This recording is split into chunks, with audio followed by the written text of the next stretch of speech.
یہ ریسرچ میرے لیے حیران کن ہے. یہ کہتی ہے کہ مسلمانوں کا طواف، کعبے کا طواف اور نمازیں وقت پر قائم کرنا کس طرح سپر کنڈکٹر کا کام کر کے سائنٹیفکلی زمین کو برقرار رکھے ہے. اب یہ حیران کن ہے. یہ دیکھیے، Lawrence E Joseph New Mexico کی ایروسپیس جو ہے اس کے کنسلٹنگ کارپوریشن کے بورڈ کے چیئرمین ہیں.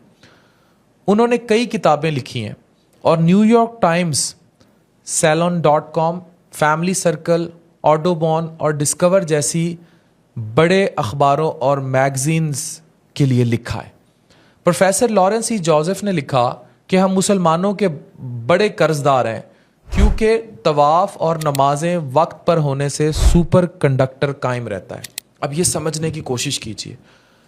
امیریکینا روٹ، اگر مسلمان زمین پر طواف یا نمازیں کرنا بند کر دیں، خاص طور پر کعبے کے چکر کو، تو یقیناً ہماری زمین کا چکر رک سکتا ہے، کیونکہ سپر کنڈکٹر جو بلیک سٹون کے مرکز پر قائم ہے الیکٹرو میگنیٹک لہروں کو پھیلانے میں کامیاب نہیں ہوگا.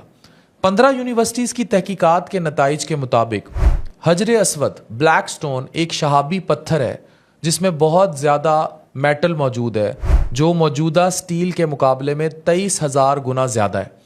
کچھ ایسٹروناٹس نے زمین سے ایک بہت چمکدار روشنی دیکھی اور تحقیق کے بعد یہ ثابت کیا کہ یہ عمارت کی جو روشنی تھی، یہ ساری جو نکل رہی تھی، یہ کعبہ سے نکل رہی تھی.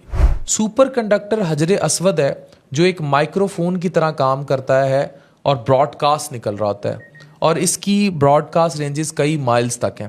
یہ دیکھیں، میں نے لارنس ای جوزف کی ریسرچ آپ سے شیئر کی ہے.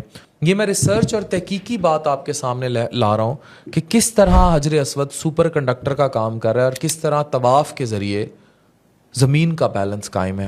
اور یہ میں نہیں کہہ رہا، یہ ایک گورے کی ریسرچ کہہ رہی ہے اور اتنی مستند ریسرچ کہہ رہی ہے. تو ہم کب طواف کی اصل کو سمجھیں گے؟ Thank you very much.